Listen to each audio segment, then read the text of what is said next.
Hallo liebe Zuhörerinnen und Zuhörer.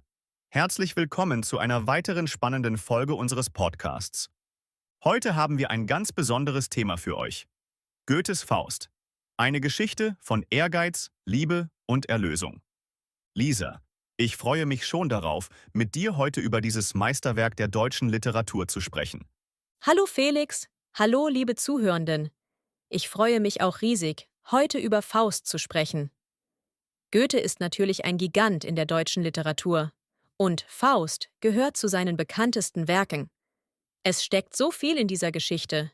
Liebe, Ehrgeiz, die Suche nach Wissen und letztlich auch die Suche nach Erlösung. Absolut, Lisa. Ich muss ja sagen, wenn man Faust zum ersten Mal liest, kann es ganz schön überwältigend sein.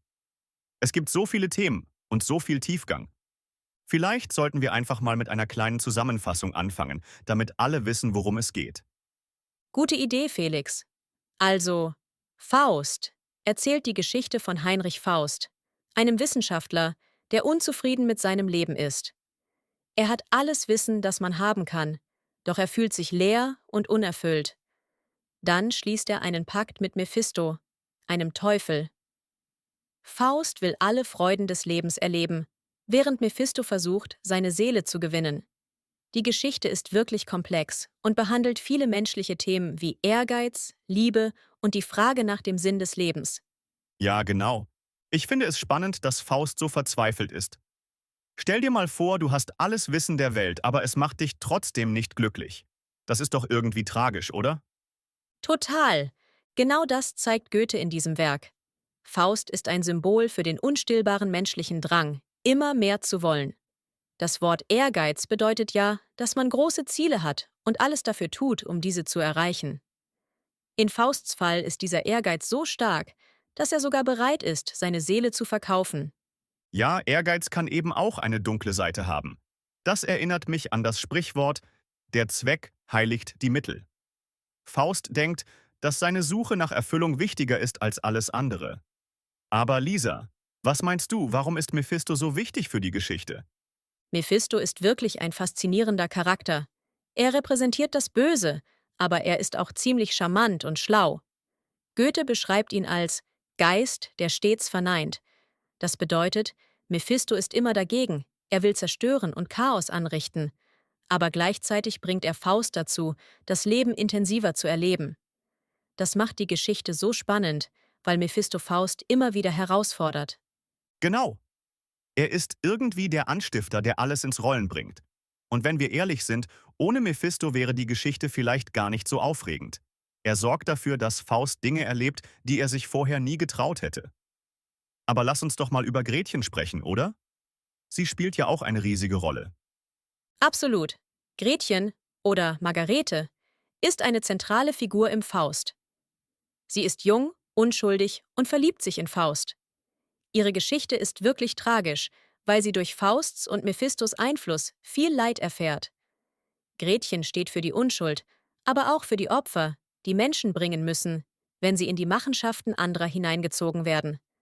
Das stimmt. Gretchen ist irgendwie das Opfer von Fausts Ehrgeiz und Mephistos Manipulationen. Ich finde, ihre Geschichte zeigt sehr deutlich, dass unsere Handlungen Konsequenzen haben. Faust will Abenteuer erleben, aber dabei zerstört er Gretchens Leben. Das ist echt tragisch. Vielleicht können wir hier mal ein bisschen Vokabular erklären? Zum Beispiel das Wort unschuldig. Was bedeutet das genau? Klar, gute Idee. Unschuldig bedeutet, dass jemand nichts Böses getan hat oder naiv ist, also keine schlechten Absichten hat. Gretchen ist unschuldig, weil sie einfach nur verliebt ist und glaubt, dass Faust es gut mit ihr meint. Ein weiteres wichtiges Wort ist Manipulation. Das bedeutet, dass jemand versucht, das Verhalten eines anderen zu beeinflussen, oft auf eine heimliche oder unfaire Weise. Mephisto manipuliert Faust und Faust wiederum manipuliert Gretchen, ohne dass sie es merkt. Sehr gut erklärt, Lisa. Ich finde es immer spannend, wie Goethe diese unterschiedlichen Charaktere verwendet, um so viele menschliche Emotionen und Schwächen zu zeigen. Aber was denkst du? Warum hat Goethe Faust überhaupt geschrieben? Was wollte er uns damit sagen? Das ist eine sehr gute Frage, Felix. Ich denke, Goethe wollte zeigen, dass der Mensch immer nach mehr strebt, nach Wissen, nach Liebe, nach Erfüllung. Aber dieser Drang kann auch gefährlich werden, wenn wir dabei alles andere vergessen. Faust verkörpert diesen unstillbaren Durst nach Leben, der schließlich zu großem Leid führt. Aber am Ende findet Faust auch Erlösung, und das zeigt, dass es immer Hoffnung gibt, egal wie tief wir fallen. Ja, das ist irgendwie beruhigend, oder? Auch wenn man Fehler macht, gibt es die Möglichkeit, sich zu verbessern. Das finde ich eine schöne Botschaft. Was meinst du, Lisa? Sollen wir noch ein bisschen über die Sprache im Faust sprechen? Da gibt es ja auch ein paar komplizierte Begriffe. Sehr gerne. Ein Begriff, der oft vorkommt, ist Pakt. Ein Pakt ist eine Art Abkommen oder Vertrag. Faust schließt einen Pakt mit Mephisto, was bedeutet, dass er ihm etwas verspricht, in diesem Fall seine Seele, im Austausch für die Erfahrungen, die Mephisto ihm ermöglicht. Ein anderes wichtiges Wort ist Erlösung. Das bedeutet, dass jemand von seinen Sünden oder seinem Leid befreit wird. Faust findet am Ende Erlösung, weil er etwas Gutes getan hat und seine Fehler einsieht. Genau, das ist auch ein wichtiger Teil der Geschichte. Ich finde, Erlösung ist ein sehr starkes Wort, weil es zeigt, dass jeder eine zweite Chance haben kann. Goethe hat wirklich eine faszinierende Art, diese Konzepte in Worte zu fassen. Was mir auch gefällt, ist die Sprache selbst. Es ist zwar altmodisch, aber gleichzeitig unglaublich poetisch. Stimmt, die Sprache im Faust ist sehr poetisch und manchmal schwierig zu verstehen, gerade weil es so viele alte Ausdrücke gibt. Ein Beispiel dafür ist das Wort Huldigung. Das bedeutet, jemandem Respekt oder Ehre zu erweisen. Es gibt viele solche Begriffe, die heute nicht mehr so oft verwendet werden, aber die dem Text eine besondere Schönheit verleihen. Ja, das macht es manchmal ein bisschen knifflig, aber auch spannend.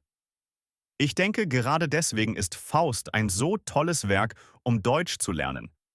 Man lernt nicht nur die Sprache, sondern auch die Kultur und Geschichte dahinter. Was meinst du, Lisa? Wollen wir unseren Zuhörenden noch ein paar Tipps geben, wie man so ein schwieriges Werk wie Faust am besten angeht? Auf jeden Fall. Mein erster Tipp wäre, sich nicht zu viel Druck zu machen. Faust ist ein komplexes Werk und es ist ganz normal, wenn man nicht alles sofort versteht. Es hilft, sich erst einmal eine Zusammenfassung durchzulesen, damit man die große Handlung versteht.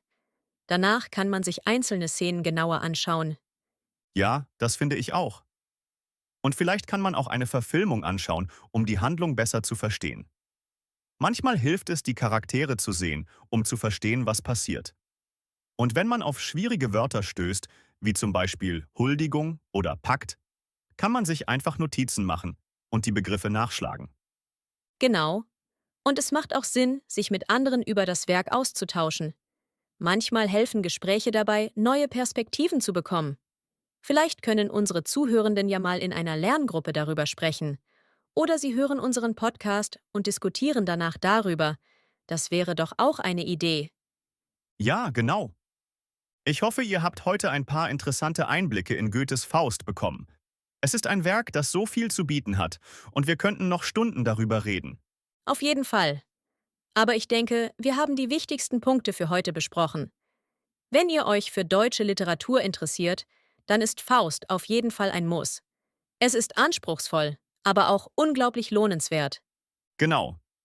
Wir hoffen, dass euch unser Podcast gefallen hat und ihr ein paar neue Einblicke gewinnen konntet. Beim nächsten Mal werden wir ein weiteres spannendes Thema besprechen.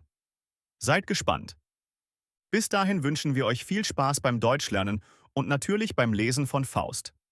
Bis zum nächsten Mal, liebe Zuhörerinnen und Zuhörer.